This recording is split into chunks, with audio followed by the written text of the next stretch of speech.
Good morning. Today I come to you live from my car.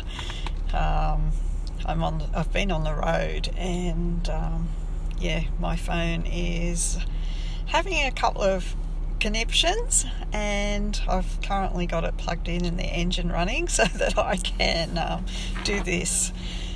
But I'm excited to be speaking all things abundance with you this week, and financial abundance in particular. And today being day one, really I want to remind you all that we're unlimited beings, that absolutely everything is possible. There's no limitation at all. It's all in our mind. You know, everything that we experience around us is energy, which means it can change in an instant. You know, we say our bodies are physical and it takes time for change. Rubbish. They appear physical because our senses translate it that way. It's actually all energy. So in a place of all energy and of nowness, everything is now, it means all versions of ourself exist right now. You know, the baby version of us, the future version of us, as well as the us that's followed every other choice that exists. That every time we take a choice, there's a version of us goes down every path. And that means, we have access to absolutely all of that.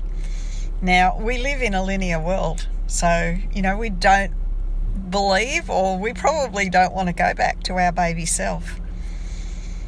But we can remember the past through memory, and we're actually connecting to those versions of ourselves that experience those certain experiences at the time. So that means there's an abundant version of us around as well. And when we can tune into that abundant version and become the energy of that abundant version, abundance will start to show up in our life. Now, the biggest limiter, of course, is our beliefs. So, you can doubt what I'm telling you, or you can believe it. It's up to you. How much do you want to believe, and how open do you want to become? Are you prepared or open to magic? Because if you're not open to it, you're going to stay limited. You could take my word for it and believe it until you get the experience for yourself. But you can't get the experience until you believe it. So with that in mind, we know that our thoughts create absolutely everything in our life. Our thoughts are fueled by our emotions. We have a thought, we then have a feeling about the thought, and it's the energy in the feeling that powers what we're thinking about. So if we have a thought about being abundant, we think about it, we will either get excited and feel the freedom of abundance, or we'll go into lack and say, no, we haven't got it, it doesn't exist, it's too hard, and we end the story there. We stay in the loop of where we are. So, it's up to you. Do you want to believe in abundance? Abundance, by the way, is our natural state. We're infinite. What does that not include? So, if we're naturally abundant, if all things are available this instant, the only reason it's not here is because of our thinking and then our emotion. So what beliefs around money do you have? Are you experiencing abundance? Maybe not if you're on this call with me and you're wanting to understand abundance a bit more. Do you have abundance and then lose it? Does it come in and go out? Does it go out quicker than it comes in? Do you believe it's hard? Do you have fear around money? Do you believe rich people are crooks? Or do you believe, rich people have inherited it? Do you believe money corrupts? Do you believe that it's good for somebody but not for you?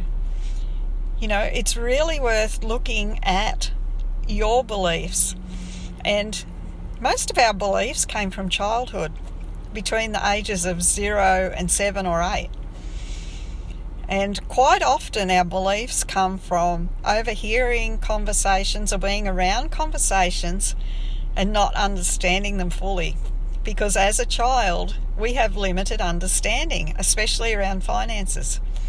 Perhaps we saw our parents constantly arguing about money. We believe money causes pain.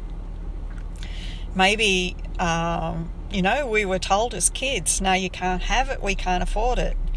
Or maybe you were told it was a waste of money. Maybe you believe money needs to be saved and not spent. Maybe money comes in and you hang on to it and you strangle it for fear of running out. All of these things are beliefs that prevent the flow.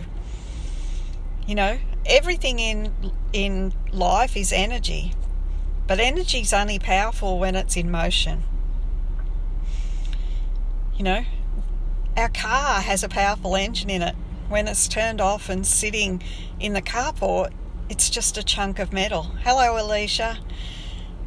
As soon as we turn the key, we put our foot on the accelerator, we've got power to go.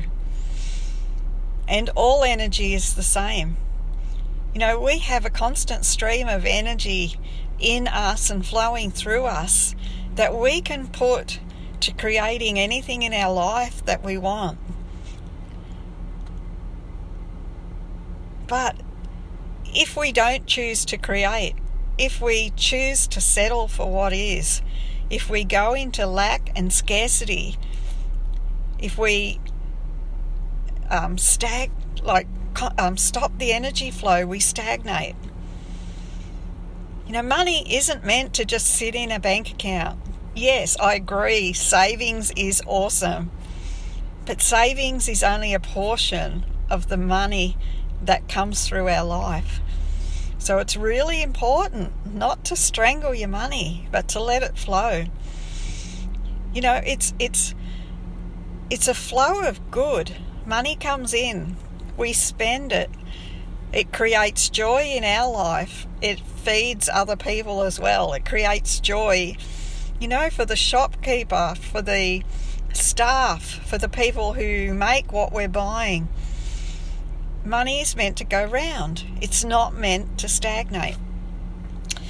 So today, I really would like you all to look at what beliefs you've got around money.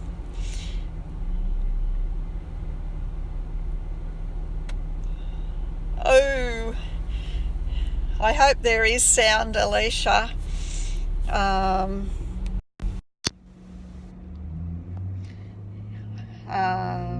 I've done another live a little while ago. I've got good service, so he's hoping. If it's not sound, then I apologise to everybody, and I'll do a repeat later on. But I'll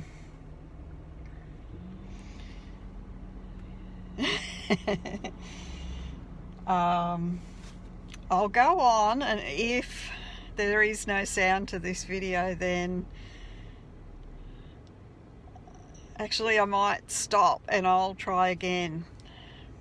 But I will save this one. Hopefully there is sound there, and I will come back to it, and I'll do a part 2 right now. So see you all in a few minutes. Bye.